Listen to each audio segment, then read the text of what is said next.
like Native Americans, we know science way before science came. We dried our own corn. We dried anything that we ate. We dried deer meat and stuff.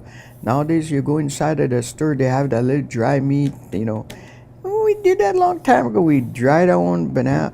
We never did. I don't know if Mom ever did dry bananas a long time ago. But one of my aunts, the science and what else can we put in the housing? Like he was saying, there's so many different ways of building a house many years ago. How we did it the first time, and it's like the straw, the clay, it's like a mat, like mat when you do mat in class.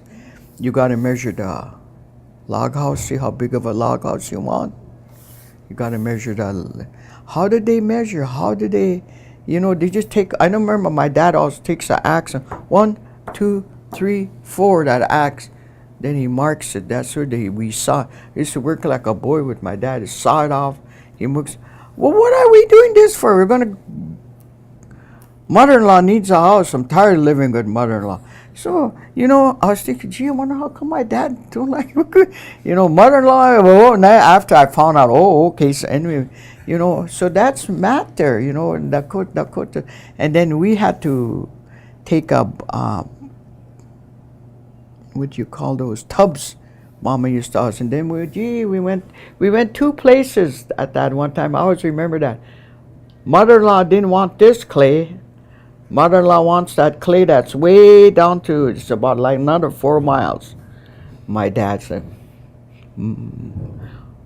They brought that first clay back. She didn't want that on her house. She wanted that other clay over there. So then my dad said, well, let's go. So we all jumped in.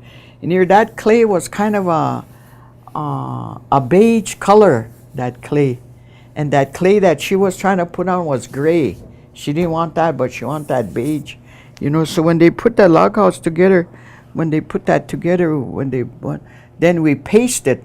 We mixed that straw into the dirt and we put water in there.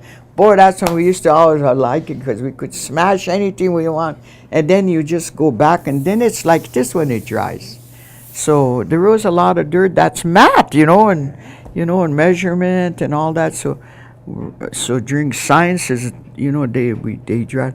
I remember when my grandma, my aunt, there's a little town they call Cheyenne before you get to Fort Totten if you go cut across. And I think I don't know, that must be in the 60s. My aunt was in there. My cousin went and brought some bananas back. She said, I don't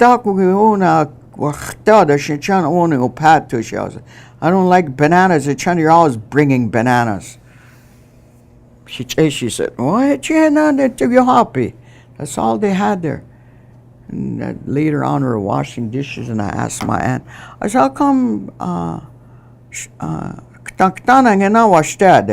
how come you don't like bananas? She said, Cheyenne store, they had bananas. I guess they used to hang them up in the ceiling, and the bananas hanging. You could pick as much as you want to buy. And she said they walked in there, and then they used to hear that guy that owned that store told my dad, and that was my dad's sister. He told him, he said, in those bananas, he said, they must have shipped them wherever they came. He said, that's what I found in there, he said. He said he had a great big jar like this. There was a yellow kind of an orange, the same color of that bananas. He said there was a snake in there. That's why my aunt never wanted to buy banana. Every time I look at a banana, I'll see that. Really look good, see if you see how it's snake in it. Yeah, that's why she never did like bananas after that, yeah. She hated bananas. Yeah.